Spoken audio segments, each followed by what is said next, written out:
salaamaaleykum sans plus tarder ñu jox sang bu tedd bi mu nuyu assistance bi te ñu tàmbale comme ni ñu ko waxee ci waa Sagesse du Mahdi bismillah. bismillahi irrahmani irrahim alhamdulilahi rabbil alamin allahuma salli ala sayidina muhammadin alfatihi lima uxliqa walxaatimi lima sabaqa nasiri alhaq bilhaqi walhaadi ila siratika almustaqimi wa ala alihi xaqa qadrihi wa miqdaarihi alazim. maa ngi leen di nuyu yéen ñi nga xam ne yéen ñëpp.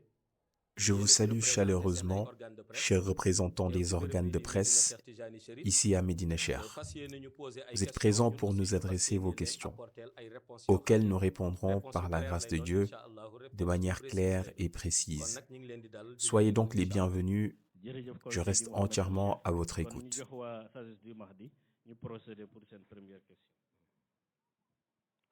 Assalamu alaikum. Ya Mawlaye Sidi Mohamed Cheikh.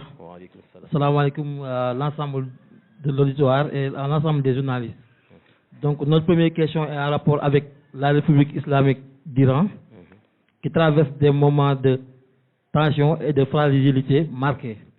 Une bonne partie de sa population manifeste ses mécontentements à travers des manifestations diverses. Tandis que aussi sur le plan international, certains pays d'Europe, de même que les États-Unis plus particulièrement, multiplient les embargos, les mesures d'embargo et les pressions diplomatiques. Donc dans ce contexte, nous aimerions bénéficier de votre analyse, selon votre sagesse et selon votre lecture spirituelle. Est-ce que cette situation relève-t-elle uniquement d'une dynamique politique, économique et sociale contemporaine, ou bien devons-nous envisager une lecture spirituelle qui fait référence avec le déplacement de l'héritage mystique de Issa ibn Maryam, tel que vous l'avez évoqué dans vos enseignements, en rapport avec Damas? Merci. Je vous salue ainsi que toute votre équipe et je vous remercie pour cette question pertinente. Et je vous remercie pour cette question pertinente et essentielle en lien avec l'actualité. S'agissant du cas de l'Iran, j'avais déjà annoncé l'année dernière une situation critique s'étendant du 19 janvier au 19 septembre. Toutefois, il convient de ne pas tomber dans le piège de certains médias qui ne diffusent souvent que ce qui sert leurs intérêts idéologiques, économiques ou politiques. Vous avez évoqué tout à l'heure l'existence d'une répression au sein de la population iranienne, ayant entraîné des pertes humaines. Certaines chaînes comme France 24 et d'autres télévisions ont relayé des chiffres évoquant 6 000 morts, tandis que d'autres parlent de 24 000 victimes. Or, il faut comprendre que la problématique iranienne est bien plus complexe et plus grave que ce que ces chiffres laissent paraître. L'Iran a résisté à une alliance entre les États-Unis et Israël, lesquels avaient affirmé avoir bombardé l'ensemble des sites nucléaires iraniens avant de déclarer que l'Iran ne serait pas en mesure de relancer son programme nucléaire avant 10 ans, voire un demi-siècle selon les Américains. Avec le recul, on constate qu'en réalité très peu de sites ont été touchés, car l'Iran n'est pas naïf au point d'exposer ses installations stratégiques à des bombardements directs. Mais il existe une dimension encore plus grave, souvent méconnue du grand public. En décembre 2025, une échéance proche puisque nous sommes actuellement en janvier, un rapport israélien a été présenté à la Knesset, transmis à un député dans le cadre d'une commission d'enquête parlementaire sur les services de renseignement, notamment concernant le nombre d'agents du Mossad. Ce rapport confidentiel, bien qu'officieusement divulgué, indiquait un effectif de 7 000 agents. Or, ce chiffre constituait un leurre, car le nombre réel s'élèverait à environ 10 000 agents.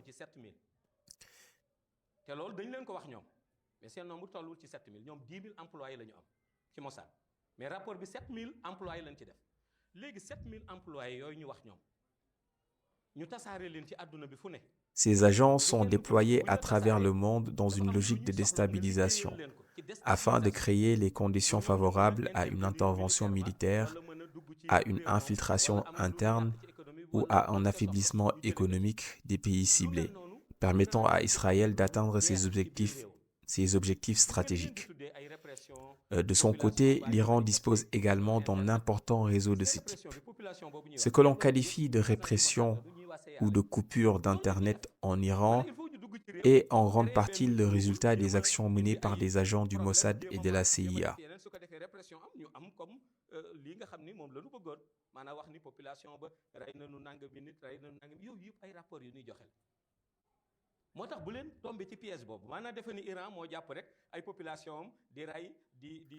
Leur mode opératoire est connu. Ils s'infiltrent dans un pays, ils provoquent des troubles, entraînent des réactions sécuritaires, puis exploitent ces situations à travers les médias en diffusant des images choquantes et des bilans humains amplifiés.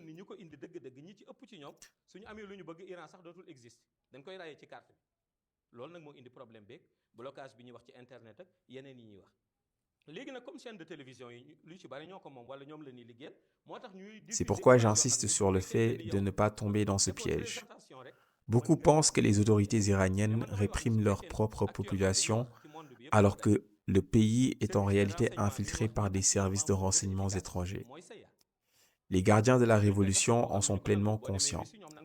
Et c'est pour cette raison qu'ils combattent ce qu'ils considèrent comme une rébellion orchestrée. Mossad benn député Knesset wax ba ñu def xam nga ñu bari yëguñu ko divisé wuñ ko ci chaîne yi pourtant te demandé nañ ko ba ñu yóbbu rapport ba à la Knesset ba wax ni 7000 agents la ñu am alors que 10 000 agents la ñu am dañuy wàññi 3000 c'est normal loolu ñu xam stratégie de guerre yëpp xam nañ ko bu fekkee da nga yabal 10 000 militaires au front da nga naan 6 000. Si ces forces hostiles parvenaient à leur fin, l'Iran risquerait d'être rayé de la carte. Étant une cible prioritaire des chaînes de télévision internationales, l'Iran fait l'objet d'une couverture médiatique orientée, destinée à influencer l'opinion et à nous induire en erreur.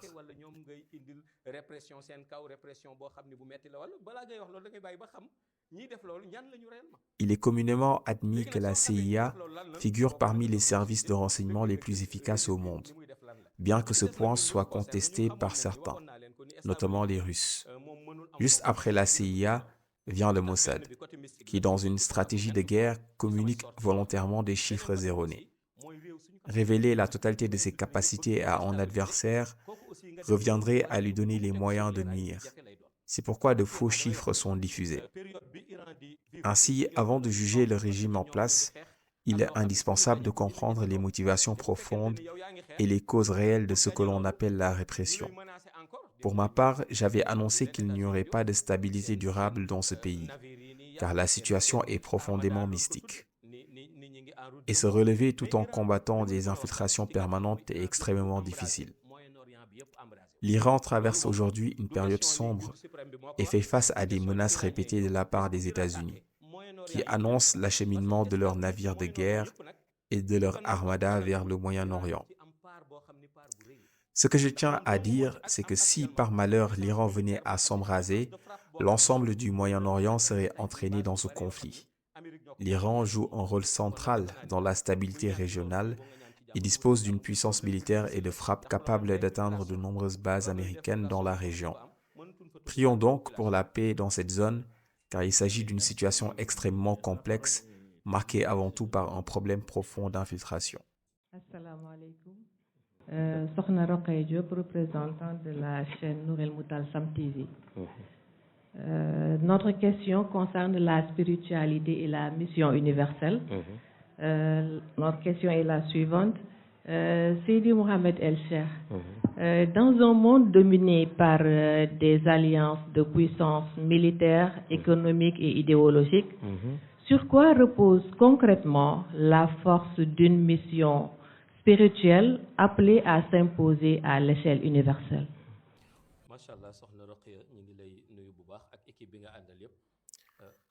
Mashallah, Sokhna Rokhaya, je vous salue ainsi que toute votre équipe. ñii conflit d'intérêt moo tax ñoom mënuñu ànd mission universelle. Comme vous l'avez justement souligné, chacun constitue des alliances. Certaines se forment sans conflit d'intérêt, tandis que d'autres sont impossibles précisément à cause de ces divergences. Mission ba échec su fekkee toujours yaa ngi jël sa baaraam chaque jour nga koy teg ci point yooyu nga réussir point bi ci jëkk mooy nga xam kan moo la jox mission bi. Lorsqu'une mission universelle vous est confiée, il est donc primordial de savoir avec qui vous allez vous allier, car cela constitue le fondement même de toute réussite. Une mission repose sur 3 principes essentiels. Si vous ne les respectez pas, l'échec est inévitable. En revanche, si vous les observez, la réussite est assurée. Le premier principe consiste à connaître celui qui vous a confié la mission. Comme le dit l'adage Wolof, regarde là où celui qui t'a donné des yeux t'a montré du doigt. wax naa ko maintes fois ci sama ay sorti lu dul benn du ñaar ni Mawlaa Cheikh Ahmed Tijani Chérif lam ma wax. Le deuxième principe est de comprendre que l'on ne peut agir selon ses propres directives. Il faut écouter les orientations qui sont données et les respecter scrupuleusement, qu'elles nous soient favorables ou non. Le troisième principe fondamental est de s'allier avec Allah subhanahu wa ta'ala. Je l'ai rappelé à maintes reprises dans mes interventions. Mawlaay Cheikh me rappelle chaque jour d'avoir confiance et de ne compter que sur lui et sur Seydi Ahmed, le prophète paix et salut sur lui. Ils ne trahissent jamais, jusqu'à l'éternité, tandis que compter sur autre qu'eux conduit inévitablement à la déception. C'est pourquoi je ne compte que sur eux. Ils sont mes véritables alliés. Malgré l'obscurité de ce monde et les difficultés qu'il comporte, ce qui me permet d'avancer et de réussir repose sur ce principe fondamental. Si, par malheur, je venais à m'en détourner, je serais voué à l'échec, même si la terre entière m'apportait son soutien, car rien ne saurait se comparer à eux deux. S'allier avec eux permet de prendre le dessus sur toute chose, car sur le plan mystique, ils sont capables de maîtriser la technologie et de réduire à néant toute puissance incarnée. Ainsi, s'allier avec eux annonce par la volonté de Dieu un avenir radieux.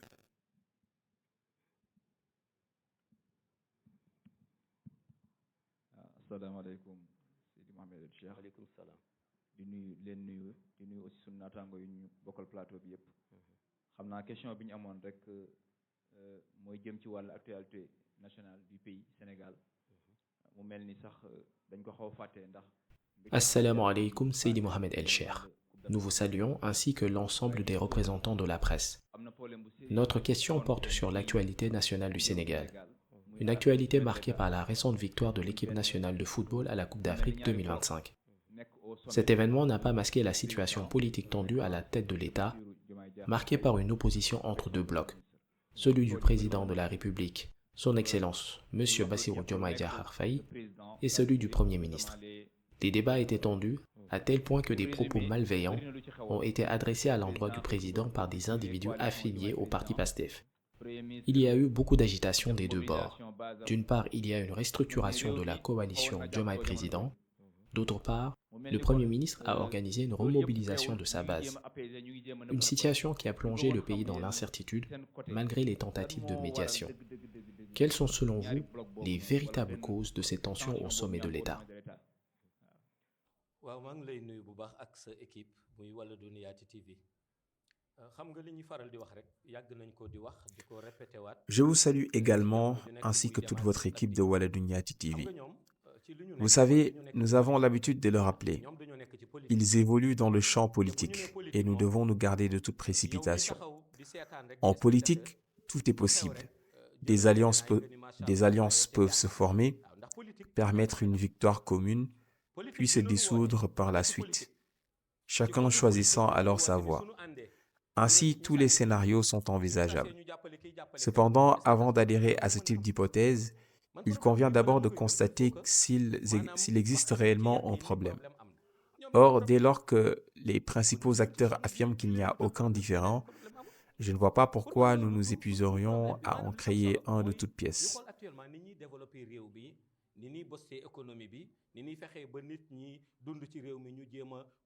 À mon sens, ce n'est d'ailleurs pas le véritable débat. Le débat essentiel doit porter sur le développement du pays, sur l'économie et sur les solutions aux difficultés nationales. Voilà la véritable actualité, et non une approche qui donnerait l'impression que nous sommes déjà en pleine campagne électorale. À ma connaissance, Bassirou Diomaye Faye est le président de la République. Il a donc parfaitement le droit de constituer sa coalition. De son côté, Ousmane Sonko est le Premier ministre et le leader de PASTEF. Il peut également poursuivre son engagement politique au sein de ce parti. Je ne pense pas que cela doive poser problème. L'essentiel demeure la primauté des intérêts du pays. Même s'il peut exister des divergences, il ne faut pas, encore une fois, tomber dans les pièges de la politique, car eux-mêmes sont des acteurs politiques. Comme je l'ai indiqué précédemment, je m'en tiens strictement à leurs déclarations. S'ils affirment qu'il n'y a pas de problème, je me limite à cela, sans interpréter leur démarche. J'attendrai donc les échéances électorales et celui qui l'emportera, nous espérons par la volonté de Dieu, qui œuvrera à aider le Sénégal à sortir de ses difficultés. Merci pour cette question nette ou cette réponse nette, Seydi Mouhamed El Cheikh. Ñi jox kàddu gi télévision Mission Mahdi.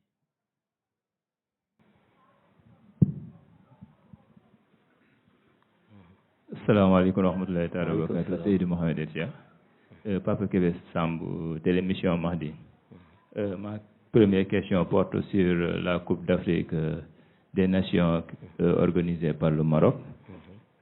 Seydi Mouhamed El Cheikh, la CAN au Maroc est finie. Le Sénégal est sacré champion d'Afrique. Une victoire émaillée de mystère et de tension. Les tensions pendant la finale Maroc-Sénégal et même après le match ne risquent-elles pas de détériorer les relations fortes entre les deux pays?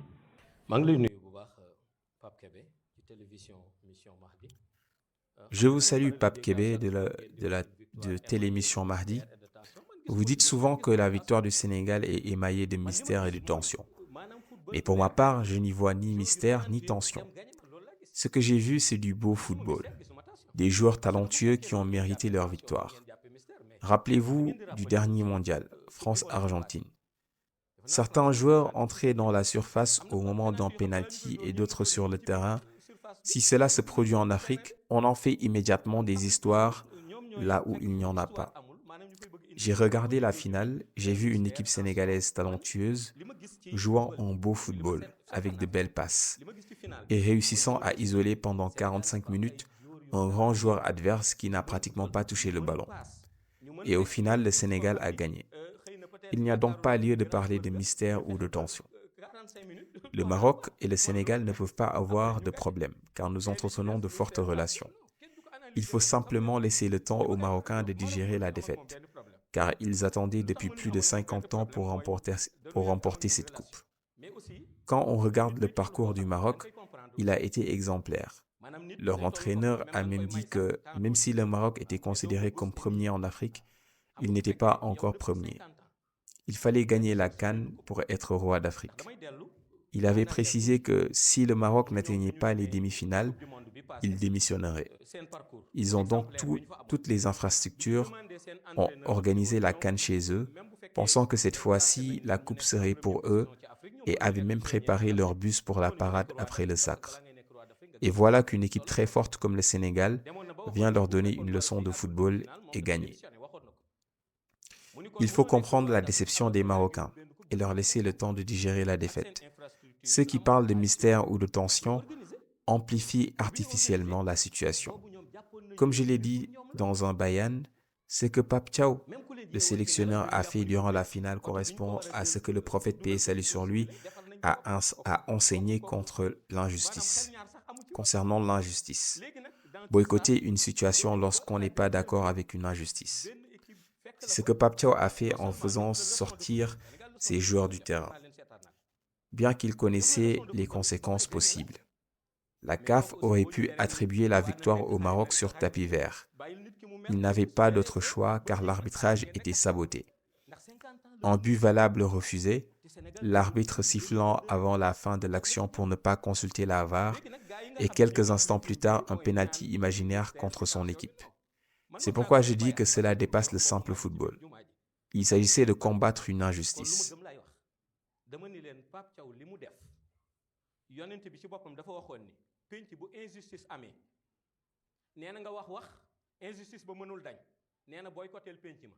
waaye yow bu fa toog bokk ci injustice bi loolu yent bi wax nee na soo woowee ñëpp ni leen déedéet lii du dëgg du yoon nit ñëpp d'accord ni la dañ koy def par force nga wax mënoo ko dindi nit ñi dañ koy def boycotté ko moom mais moom noonu la def moom noonu la defoon loolu moo taxoon mu jël initiative bu xamoon na ni bu fekkente ni génne na joueurs yi moom xamoon na ni bu génnee joueurs yi bu boobaa victoire bi Maroc ñoo koy féetewoo parce que loolu ci code CAF dañuy gagner sur tapis vert dañ koy wax mais le fait que mu def ko mooy dem na ba xam ni lii dootul arbitrage dootul match waaw parce que nit mënul football mu dugal but boo xam ne bu valable la ñëpp gis ko avant même muy jóge foofu sifflé nga pour lan pour bañ dem seeti VAR bi nga jékki sax gis benn penalty boo xam ni penalty imaginaire la nga tiré ko waaw moo tax pour gàttal pour résumer wax naa leen ni début bi football la mais dem na ba toll foo xam ni dootul woon football dindi injustice moo amoon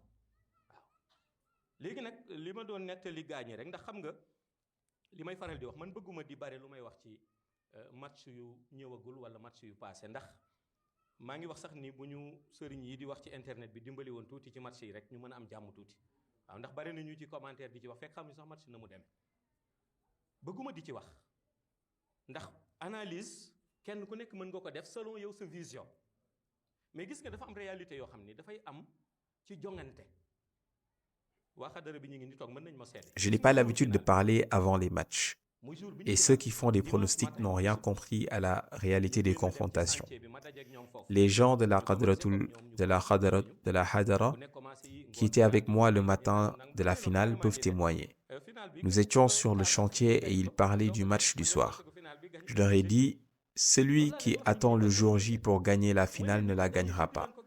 La finale, on l'a gagnée depuis jeudi. Chérif Ndiaye m'a demandé si c'était dans la Qadratul Ilahiyya, l'Assemblée céleste. Et je lui ai répondu, est-il nécessaire d'amener le football jusqu'à la Qadratul Ilahiyya pour le gagner? Je leur ai expliqué qu'il existe un mysticisme du Coran et des noms divins. Et que parmi les noms divins, 3 étaient opérationnels ce jour-là, pour la rencontre du Sénégal. Latif, Sattar et Allahu Kun Fayakun. Si on attend le jour du match pour préparer ses actions, on ne gagnera pas. Il fallait le faire en amont, le jeudi. C'est pourquoi, même si nous avions joué 2000 heures, le Maroc n'aurait pas marqué de but ce jour-là. Et même si nous avions joué 4000 heures, le Sénégal aurait marqué beaucoup de buts. Le secret, c'est que nous avons devancé nos adversaires sur le plan mystique, même si eux aussi sont mystiques. Quand je les ai vus en maillot blanc, ils savaient que l'équipe qui allait remporter la coupe devait initialement porter le blanc, mais cela n'était qu'un réglage, car c'était finalement le Sénégal qui devait jouer en blanc. Malgré cela, nos relations avec le Maroc restent intactes. xawma sax dañu des a jàng wala dañoo des a dégg alxuraan wala xam naa ni seen jàng sorewul léeg-léeg nga gis rek kenn ku toog xëy rek génn benn kaamil wala toog rek xëy na ñu ni yaay sëriñ bi nga toog wala yaay ustaas bi nga daan dafa xaraam di wax gis nga football maanaam football fi mu toll waxatuñu cadre football cadre défendre nation la. Je profite de l'occasion pour lancer un message. Certains sans connaissance se prétendent marabouts ou oustaz et disent que le football est haram. Le football n'est pas seulement un jeu, c'est un cadre pour défendre sa nation. Regardez comment le Sénégal a gagné en popularité après ce sacre. De nombreux pays ont célébré le Sénégal et personne ne s'y attendait. Certains critiquent le football en évoquant son origine. Mais si l'on suit cette logique, qu'en est-il du handball ou du volleyball? Tout sport a une origine, mais ce qui compte, c'est l'esprit de dépassement. Vouloir une victoire pour son pays, c'est contribuer à son développement. Ceux qui disent que le football est haram ne sont pas naturels. Ils utilisent même du sucre pour calmer le stress et camouflent leur comportement. Il est donc normal d'être heureux de la victoire du Sénégal, au lieu de critiquer. Chacun devrait se concentrer sur soi et soutenir notre nation, surtout notre équipe nationale. Il ne faut pas non plus mettre l'accent uniquement sur le mystique avec cette équipe de plus de 22 joueurs de qualité. Même quelqu'un qui n'est pas un entraîneur qualifié pourrait remporter des trophées, même en finale. Nous avons joué avec plusieurs remplaçants, car de nombreux titulaires étaient absents. Avec ce collectif, mysticisme ou pas, si nous récitons la Fatiha et prions pour eux, ils réussiront de grandes choses.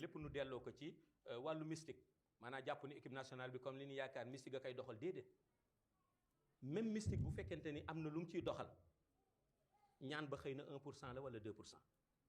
Gis nga équipe bii nu amee muy équipe nationale Sénégal ni ma ko gisee nii kuñ ko joxoon même sa xalaat sax laa wax wala sa xel wala boo nekkul sax technicien bu baax sax mën nga jël coupe d'Afrique jël leneen parce que bu fekkee yow jox nañ la 22 joueurs yoo xam ni kenn ku ci nekk ci ñoom boo dugalee banc bi ñoo gën a sax mën a football ñi nekkoon ci terrain ñun bi ñu joué final bi man nee naa leen ñun presque ay remplaçants la ñu joué sax booy seet ñun ñoom la ñu joué parce que ñu bare joué wuñu ñoo xam ni ci seen poste la ñu nekkoon mais ku ci dugg jël benn place ñu ni ndekete kii sax dafa waroon toog banc kii dugg kon loolu soo ko amee ci équipe nga ni mystique ak nga bañ a wax mystique moo ci am soo leen jàngalee benn Fatiha ñaanal leen lu nekk mën nañ ko def te aussi li ma wax naa ko mbokk yi mën leen gis nga génération bii ma gis su dee teeluñu leen tas rek maanaam teel leen isolé. Cette génération, s'il est conservé, permettra au Sénégal de gagner de nombreuses coupes d'Afrique, car aucune équipe actuellement ne peut les surprendre.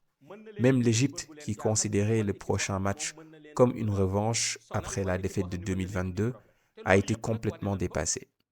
Salah, qui parlait de guerre, n'a touché que 3 ballons en 90 minutes.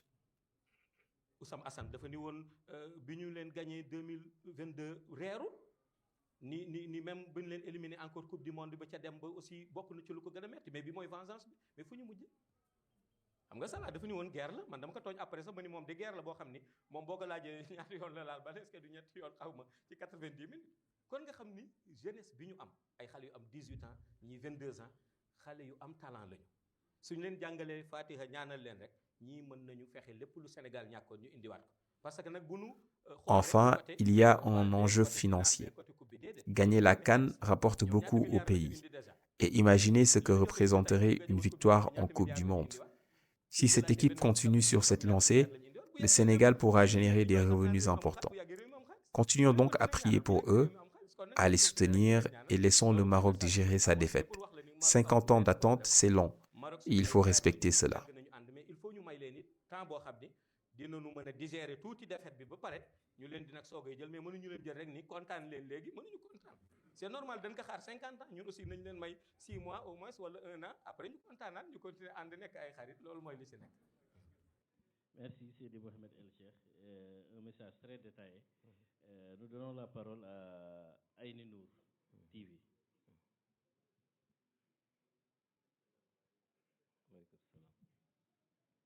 Assalamu alaikum.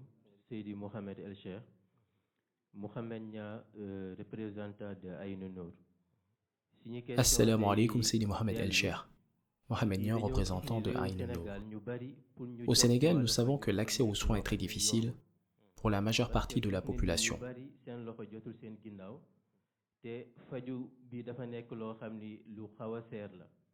Beaucoup n'arrivent pas à se faire soigner par manque de moyens.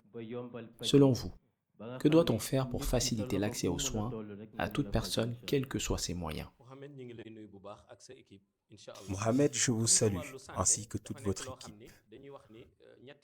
Vous savez, le domaine de la santé fait partie des 3 piliers essentiels qui, lorsqu'ils sont bien structurés, peuvent contribuer au développement d'un pays. Les 2 autres piliers sont l'agriculture et l'éducation.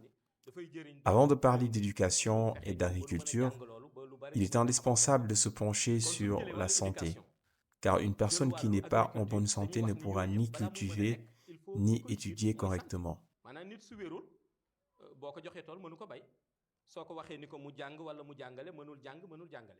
kon nag ci côté boobu nga xam ne mooy dellu ci wàllu système de santé bi ni muy doxee donte nag mi ngi am ay amélioration loolu moom depuis même avant Macky Sall di fi jógee sax ñu ngi doon gis ni am na yu bari yoo xam ne bu njëkk ba par exemple lu ci mel ni césarienne bu njëkk ba daan nañu wax ni bu ñu waxee soxna si césarienne la jëm da ngay tiit parce que li nga nar a dépensé ci xaalis kenn xamul na mu toll léegi ñu ngi gis ni ak système de santé bi au moins mi ngi wàññeeku doonte wàññeekoogul nag ba toll foo xam ni kenn ku nekk xëy na nga ko bëggee woon noonu lay. Pour revenir au domaine de la santé, comme vous l'avez mentionné, il y a eu des améliorations, même avant le départ de Macky Sall, on constatait des progrès, notamment dans le domaine des césariennes. Avant, on craignait beaucoup ces interventions. Elles coûtaient cher et étaient considérées comme compliquées. Avec le nouveau système de santé, la situation s'est améliorée, même si les efforts restent encore nécessaires. Il est important de renforcer le volet social dans les hôpitaux, de sorte que lorsqu'une personne a une ordonnance, elle puisse être mise en relation avec les services compétents pour bénéficier, le cas échéant, d'une réduction. Cela permettrait à la population d'accéder plus facilement aux soins. Par ailleurs, l'initiative de Médina Cher Santé qui propose des consultations gratuites et des dons de médicaments est très positive. Je pense que les ONG pourraient les soutenir davantage pour renforcer leur approvisionnement et multiplier les dons à la population.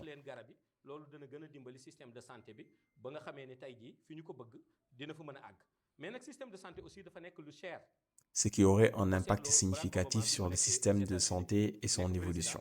Il faut savoir que le système de santé est coûteux. C'est pourquoi Barack Obama, lorsqu'il était président, s'est concentré jour et nuit sur le système de santé américain et sur la couverture sanitaire, qui continue à ce jour. Même dans un pays développé et puissant comme les États-Unis, une minorité de personnes ne peut pas se soigner correctement. À plus forte raison dans un pays en développement comme le Sénégal. Nous devons donc faire preuve de patience et encourager les initiatives solidaires. Faire des dons de médicaments entre voisins, aider à payer les ordonnances afin de faciliter l'accès aux soins pour tous, Inch'Allah.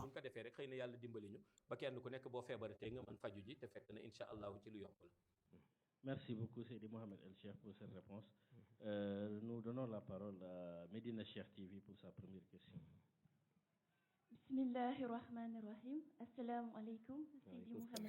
Assalamu alaikum, Seydi Mohamed El Cheikh. Nous vous adressons nos salutations respectueuses ainsi qu'à l'ensemble de nos confrères journalistes ici présents. Nous souhaiterons revenir sur la question de l'héritage mystique que vous avez précédemment exposé et expliqué avec profondeur. Vous avez évoqué l'héritage mystique et spirituel, notamment la Syrie comme le lieu symbolique de déposition. Or, on sait que lorsqu'un héritage de cette nature s'ancre dans un espace, il suscite souvent des tensions. Peut-on dire que c'est l'une des causes principales qui fait de la Syrie un terrain de jeu géopolitique au point de marginaliser la cause palestinienne?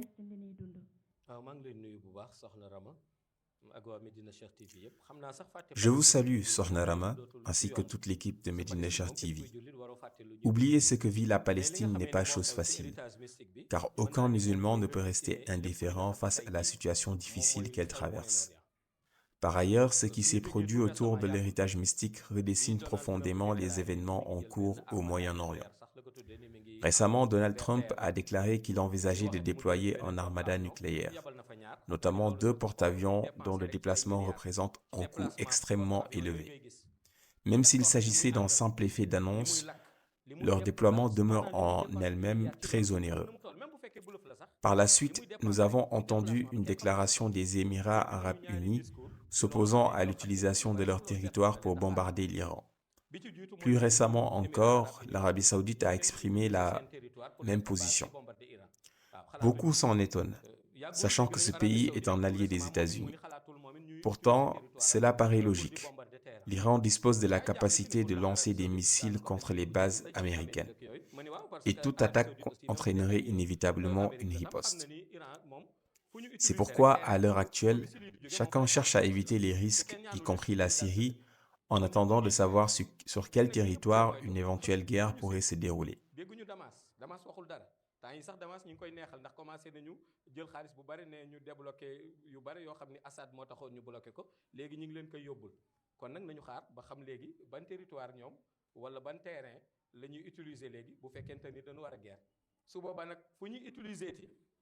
terrain bu mu mënta doon ci Moyen-Orient lépp lu cay jóge comme répercussion wala lépp lu cay jóge comme désastre Damas dana ca paye tribu boo xam ni maanaam lu luur la cay paye waaw li ko indi nag mooy li ma waxoon héritage mystique bi mënul ànd ak jàmm fu ñu ko suul foofu tàkk.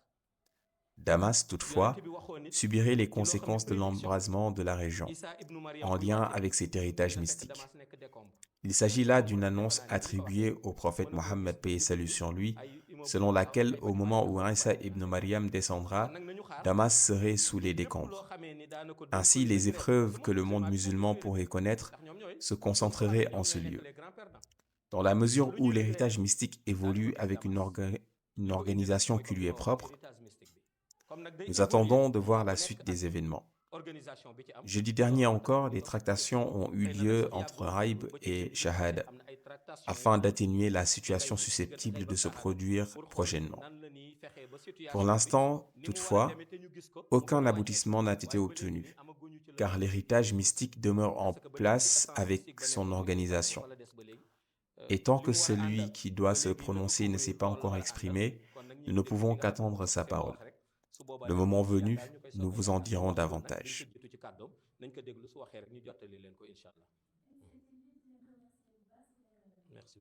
Merci beaucoup. Donc, ñu jéem a def un dernier tour. Ñu tàmbale waat ak waa sagesse du Mahdi. Ñu poser seen dernière question avant ñuy def le tour des journalistes soog a tëj. Kon nag sagesse du Mahdi Moussa, vous avez la parole. La deuxième question est relative à l'intelligence artificielle. Dans un monde où l'intelligence artificielle commence à s'imposer dans de nombreux secteurs, il est apparu récemment à Albanie la fonction du ministre des Finances a été attribuée à une intelligence artificielle. Une telle initiative peut être considérée comme une avancée du gouvernement en matière de technologie, ou bien cela aussi cela comporte pas de risques pour l'emploi et pour la stabilité sociale. Je vous salue. Je suis conscient que les risques sont nombreux. L'intelligence artificielle est capable de faire dire à quelqu'un ce qu'elle veut, de l'orienter où elle le souhaite. J'avais d'ailleurs récemment dénoncé un fait concernant nos guides religieux, tels que Seydi Hadji Malick, Serigne Touba, Baye Niass et d'autres. On leur attribuait des propos et des actes qu'ils n'avaient jamais tenus ni accomplis. Après condamnation, ces pratiques ont fortement diminué. Je dis souvent que si 1000 personnes s'emploient volontairement à ternir l'image d'un guide, il faut que les disciples de ce guide soient eux aussi mis à leur dire du bien de lui. C'est ainsi que va la vie. Entre Zulmani et Nourani, ténèbres et lumière, il y a comme une lutte permanente. dem na ba mu nekk tey ji outil boo xam ni ñëpp moom la ñu jàpp ni ku ko yore maanaam yore nga àdduna ñoom moom la ñu jàpp waaye dem ba jël ministre boo xam ni dafa yore wàllu budget wala yore wàllu finance nga dénk poste boobu intelligence artificielle. Beaucoup pensent que celui qui détient l'intelligence artificielle détient la terre entière. Mais remplacer un ministre chargé des finances par une IA serait, à mon sens, un véritable danger. Il existe des personnes capables de manipuler l'IA à leur guise, de pirater des systèmes, de détourner des fonds et de les transférer vers des comptes de leur choix. Sur ce plan, l'IA ne peut donc pas remplacer l'être humain.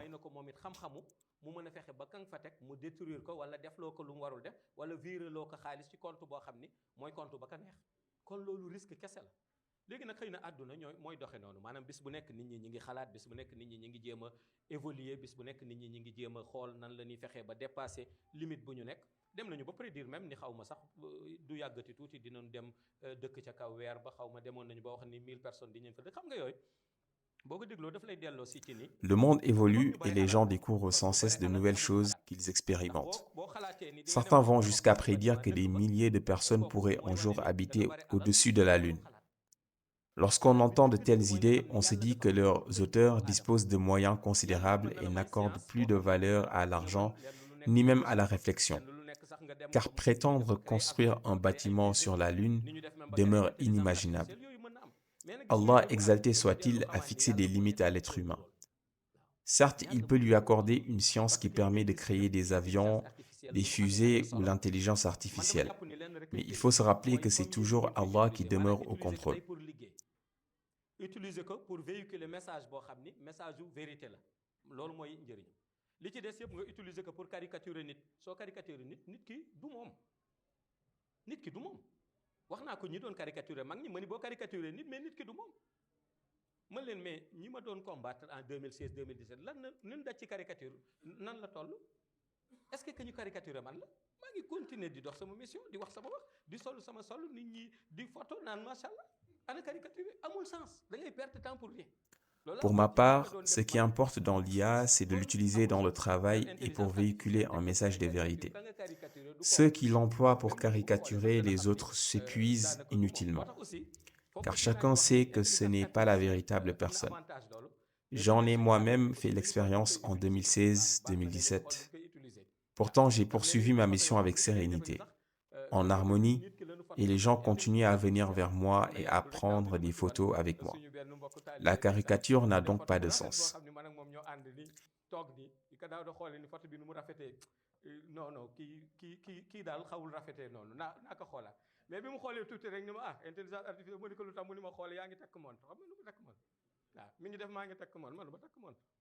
loolu la xamee ni rek intelligence artificielle te pourtant boo xoolee ni da ngay defa nii maanaam nii da ngay defa ni lii photo la bu ñu ànd waaw mais mi ngi ci wane yaa ngi takk montre ma ni foofu la juume man de montre moom boo gisee sama loxo rek xamal ni intelligence artificielle. L'IA présente certes des avantages, mais il faut observer son usage, notamment dans la Hadara, à travers les modifications d'images. Un jour, Daouda m'a montré une très belle photo de moi en compagnie d'un disciple, réalisée par un autre disciple. Puis il m'a dit soudain que la photo n'était pas réelle, qu'elle avait été générée par l'IA. Je lui ai demandé comment il l'avait su. Il m'a répondu, sur la photo tu portes une montre, alors que tu n'en portes jamais. Pourtant, en la regardant, on aurait juré qu'elle avait été prise réellement. Ainsi, si vous voyez une montre ou une bague sur moi, sachez que cela relève de l'intelligence artificielle. Il est donc primordial de l'utiliser à bon escient. Imaginez que le Sénégal remplace les hommes par l'IA. Chacun chercherait aussitôt à récupérer son argent de peur qu'un piratage ne survienne. Je pense que l'IA disparaîtra tôt ou tard, même si beaucoup la considèrent comme l'avenir. L'intelligence artificielle ne fonctionnera pas ainsi indéfiniment. Certaines inventions ont traversé le temps, mais l'IA finira par s'effacer car elle ne constitue pas, selon moi, l'avenir. Vous le constaterez par vous-même et les autres humains continueront de travailler.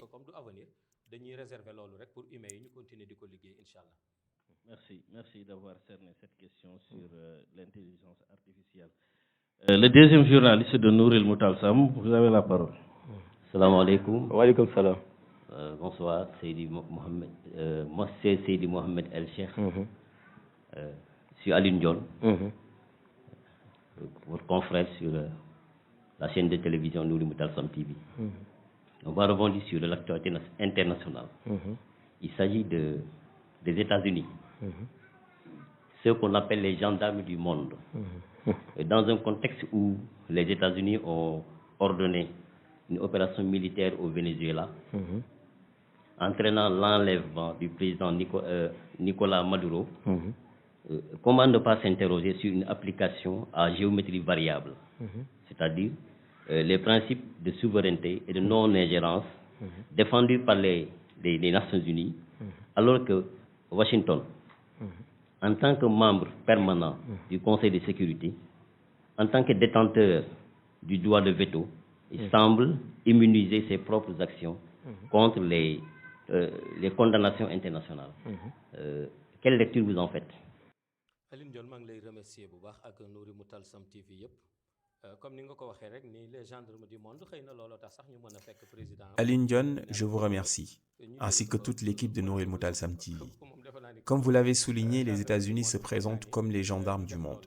C'est ce positionnement qui les a conduits à intervenir de manière spectaculaire jusqu'à menotter un président dans son sommeil et l'emmener sur leur territoire. D'ailleurs, Donald Trump lui-même a répondu à cette question en affirmant qu'il ne se fonde pas nécessairement sur le droit international, mais agit selon ce qu'il estime juste et conforme à sa vision. L'enseignement attiré réside aussi dans la manière dont les services de renseignement, notamment la CIA, travaillent. Après l'opération, un débriefing a expliqué comment elle avait été préparée. Pendant des mois, l'entourage de Nicolás Maduro aurait été infiltré. Ses habitudes observées, ses déplacements et son quotidien connus dans les moindres détails. La question essentielle est donc de savoir qui, dans son entourage, a fourni ces informations. Il s'agissait en réalité de personnes considérées comme des collaborateurs, mais qui agissaient pour le compte du renseignement américain. La CIA agit avec méthode.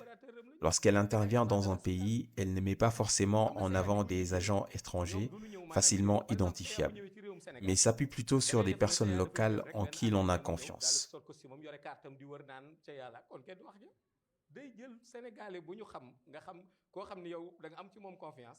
musoo am ci moom soupçon ku mel noonu la ñuy jël ku bokk ci sa entourage mu nekk seen agent di leen liggéeyal yooyu ñoom dañ koy def su boobaa nag yooyu ñoom suñ koy def ñoom ci cadre boobu maanaam la ñuy jaare ba bu ñuy liggéey wala bu ñu bëggee def dara su boobaa nag ci loolu la ñuy jaare ñoom pour def li ñuy def te lépp la ñuy surveiller man sama entourage ak ñenn am na lu ma leen ci jotoon a wax am na lu ma leen ci jotoon a expliquer.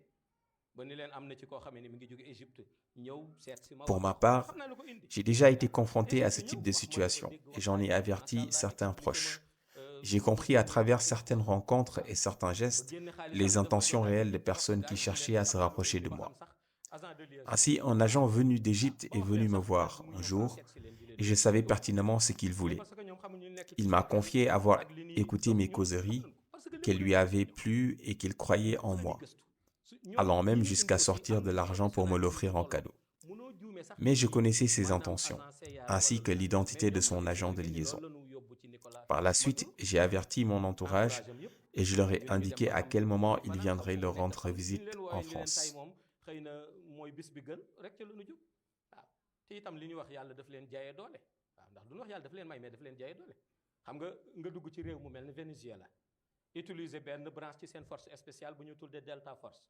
ñu def mission boobu même pas ci guddi gi jël nit ki en tant que président réew ma mënate yóbbu ba ca réew ma ba mu accès sax maa ngi ko gis ci vidéo bi def naa mu naan bonne nuit xaw ma dellu souhaité bonne nuit kon moom ba léegi xam naa ni luñ ko yee Ce qui frappe le plus, c'est le professionnalisme de ces agents. Un individu ordinaire ne soupçonnerait pas leur rôle tant ils sont bien formés. C'est dans ce contexte que l'opération contre le président Nicolás Maduro s'est déroulée. Le jour où toutes les conditions ont été réunies, l'intervention a eu lieu et il a été capturé lors d'une opération militaire nocturne. Cette action s'inscrivait aussi dans une logique de démonstration de puissance et d'intimidation. wax nu mu ko defee indi télévision bi ñu filmer ko loolu menace la mooy pour wane ni kuy waxati ci man wala ngay waxati ci sama réew na nga xam bu baax la ngay wax ndax mën nañu jël avion léegi ànd ak force spéciale ñu dem jëli la mënate la yóbbu la tëj la. En exposant publiquement cette capture, l'objectif était d'adresser un message au reste du monde. Toute confrontation directe avec l'Amérique pourrait entraîner des conséquences similaires. L'opération a d'ailleurs suscité de vives critiques internationales, certains experts la considérant comme une violation du droit international et de la souveraineté du Venezuela. Donald Trump avait affirmé vouloir redonner à son pays une position dominante sur la scène mondiale. Et cette intervention s'inscrit dans cette logique d'affirmation de puissance. Voilà l'explication que nous pouvions apporter sur ce sujet.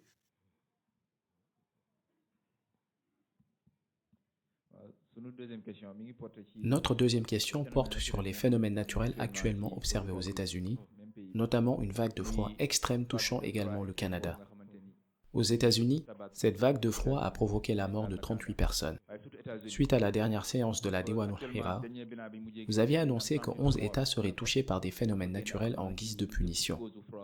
Ceci en réponse au massacre commis par Israël en Palestine, car les États-Unis soutiennent Israël. annoncé woon ma juumul ni 11 états ak ay phénomènes yoo xamante naturel lay doon yoo xamante ni ay punition la woon pour massacre bi nga xamante ni. Une punition qui se matérialisera sous forme de phénomènes météorologiques extrêmes, tels que des incendies ou des inondations.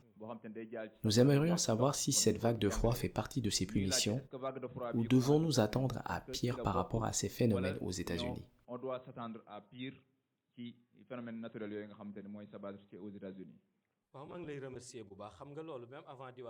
Je vous remercie.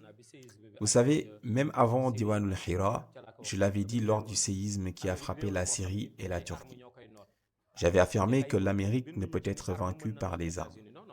En effet, dans le monde haïb, l'invisible, il n'est pas mentionné que les États-Unis seraient renversés par des conflits militaires, mais plutôt par des phénomènes naturels.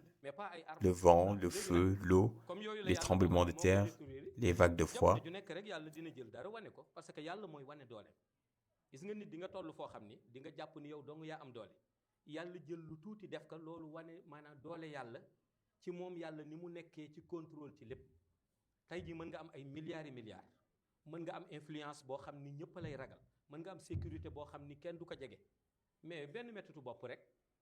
Ainsi, Allah exalté soit-il, montre parfois sa puissance sur eux. Lorsqu'on prétend être très puissant, Allah n'a besoin que d'un petit phénomène naturel pour nous rendre impuissants et nous rappelle qui est réellement le Tout-Puissant. Car Dieu contrôle tout. Par exemple, une personne peut être très influente, posséder des milliards et bénéficier de toutes les sécurités. Mais un simple mal de tête peut l'empêcher de dormir. C'est là qu'Allah montre sa force. C'est exactement ce qui se passe actuellement aux États-Unis. Touchés par le froid, malgré leur chauffage, partout, ils restent impuissants.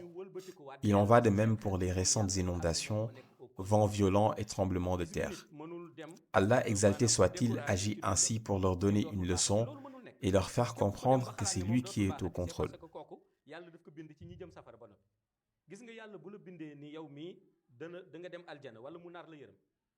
Sachez que personne ne doit se dire « c'est fini, je ne peux plus suivre la bonne voie ». Ceux qui persistent à dire cela sont déjà inscrits parmi les gens de l'enfer, selon Allah. Mais si Allah a décidé pour quelqu'un qu'il ira au paradis, même s'il était le plus mauvais, il finira par se tourner vers la droiture. Concernant les États-Unis, nous constatons tous qu'ils agissent comme bon leur semble. Ils corrompent la terre, exécutent des musulmans, envahissent et colonisent d'autres pays. Pourtant, s'ils revenaient aujourd'hui vers Allah avec bonté et repentance, Allah les leur pardonnerait. Mais par leur entêtement, Allah les avertit à travers les phénomènes naturels pour qu'ils puissent se corriger.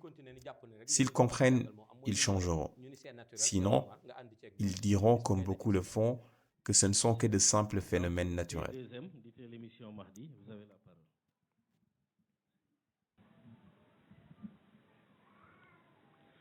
Seydi Mohamed El Cheikh, ma deuxième question porte sur l'actualité internationale. Donald Trump dit qu'il n'a pas besoin de droit international et la seule chose qui peut l'arrêter, c'est sa propre moralité. Jusqu'où son attitude et son comportement agressif peuvent-ils mener le monde?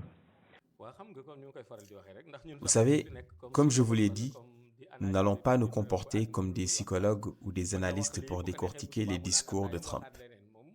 Il peut dire une chose et la changer ensuite comme bon lui semble. Il peut affirmer quelque chose qui paraît énorme aux yeux des gens, mais pour lui, cela n'a aucune importance. Il faut comprendre qu'il est multimilliardaire bien avant d'être président. Beaucoup de ses immeubles aux États-Unis, il les possédait déjà avant d'accéder au pouvoir. Et la manière dont il obtient ce qu'il veut en étant riche, il continue la même logique une fois président.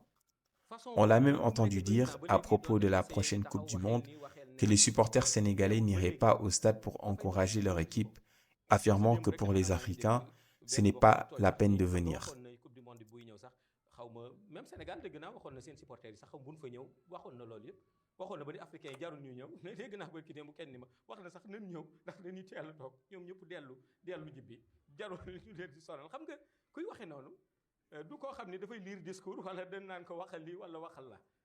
Récemment, il aurait dit que les Africains pouvaient venir, mais qu'ils seraient éliminés très tôt et rentreraient chez eux.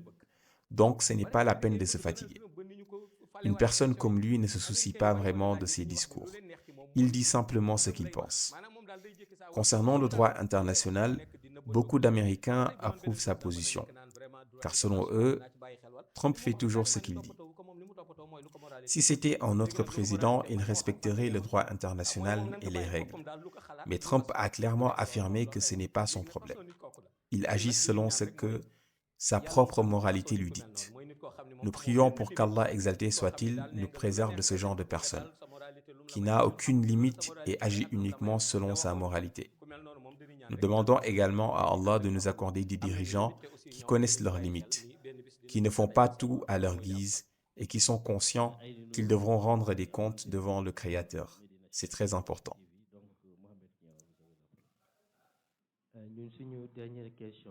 Ma dernière question est la suivante.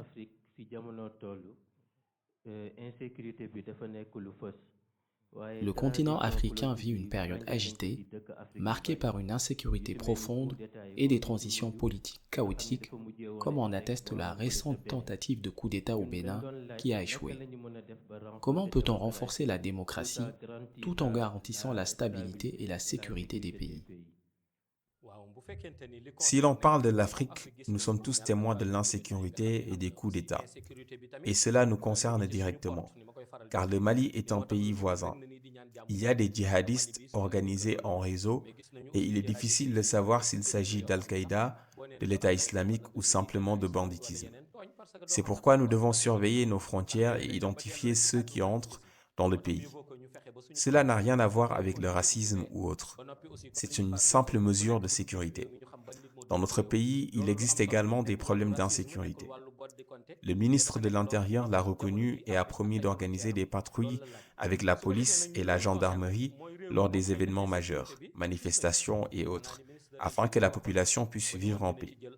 Je pense que c'est leur devoir de garantir la sécurité, mais nous devons aussi les aider en alertant discrètement les autorités si nous voyons un danger ou des personnes mal intentionnées dans nos quartiers ou nos maisons.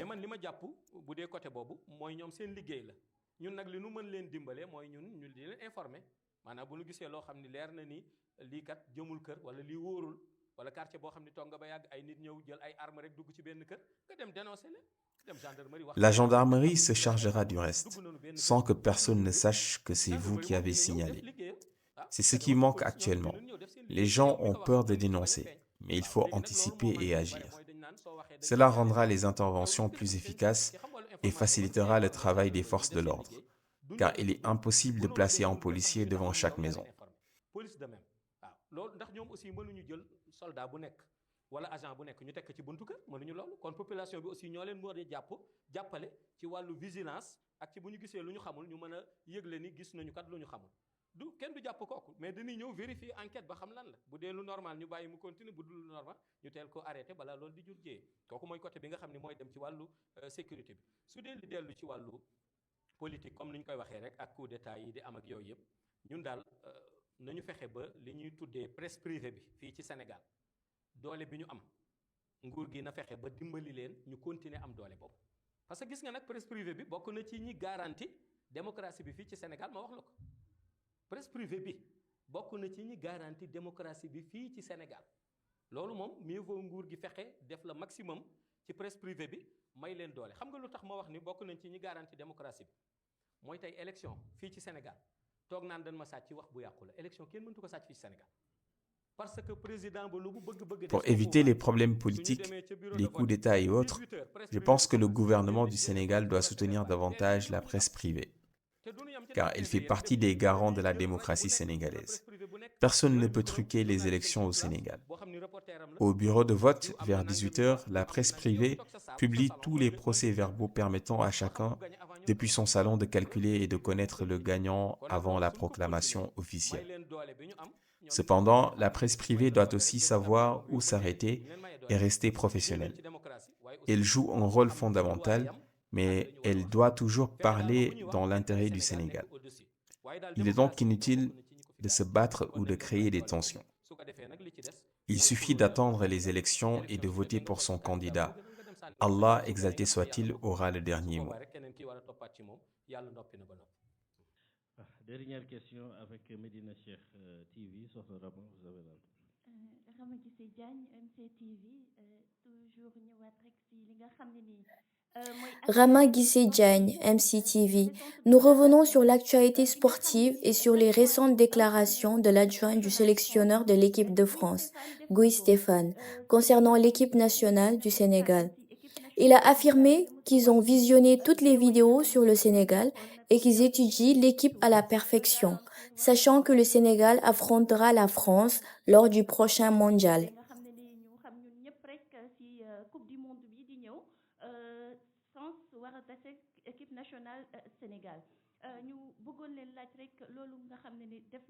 Ma question est la suivante. Qu'est-ce qui les pousse à accélérer autant leur préparation?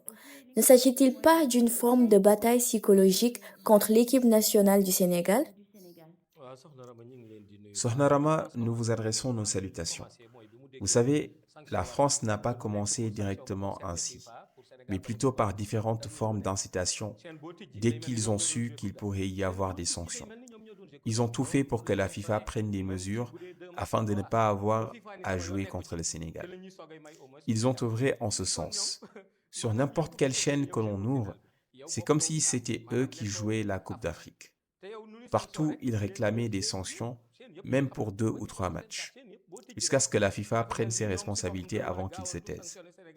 Imaginez quelqu'un qui n'a pas joué la finale, qui ne fait pas partie de la CAF, qui n'est pas en Afrique et qui, en entendant parler de sanctions, se présente sur toutes les chaînes, y compris France 24, pour exiger des sanctions immédiates contre le Sénégal.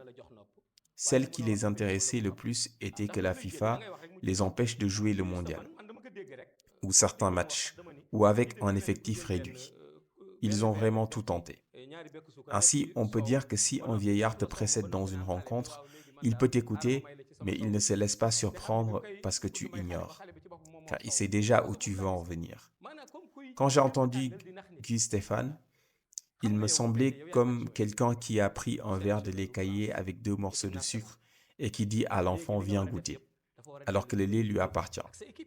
C'est ce que cela m'a paru, comme quelqu'un qui essaie de leurrer une personne avec des biscuits. Si tu es adjoint du sélectionneur de la France, ce que tu fais doit rester privé et réservé à ton équipe. Mais venir devant tout le monde et dire « nous avons bien observé le Sénégal, aucun de leurs matchs ne nous a échappé, nous avons bien cerné leurs tactiques, nous avons tout compilé et attendons le jour du match pour le montrer à nos joueurs ».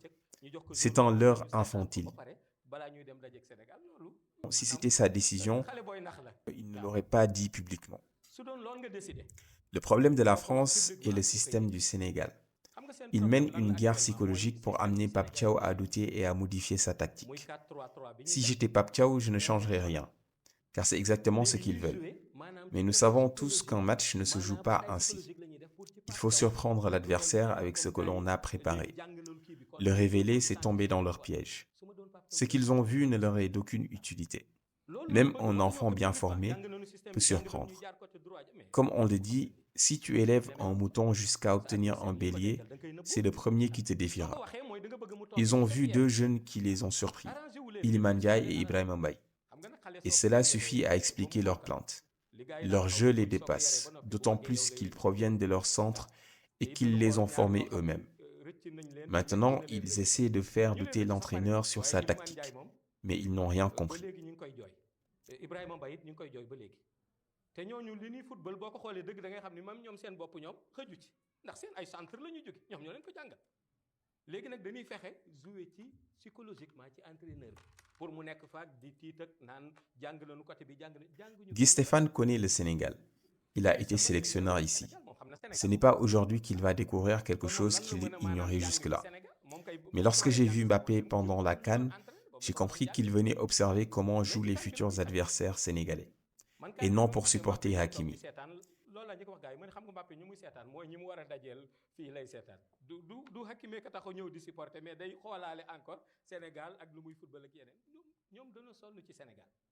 Ils craignent tellement le Sénégal que nous ne les prenons même pas au sérieux.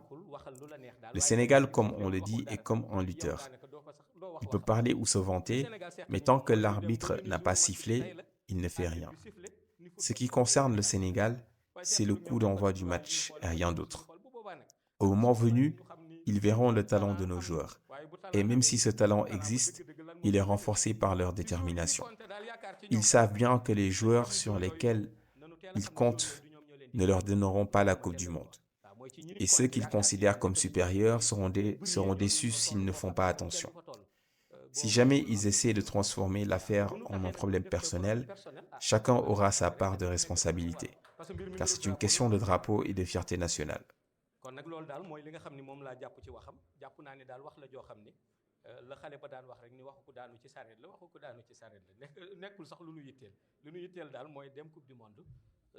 Tous ces propos ne sont selon moi que du bluff et ne constituent pas une priorité. Notre objectif est d'aller à la Coupe du Monde, de réaliser un parcours exemplaire et je pense que chaque Sénégalais prie pour que cela se concrétise. Que Dieu nous y assiste.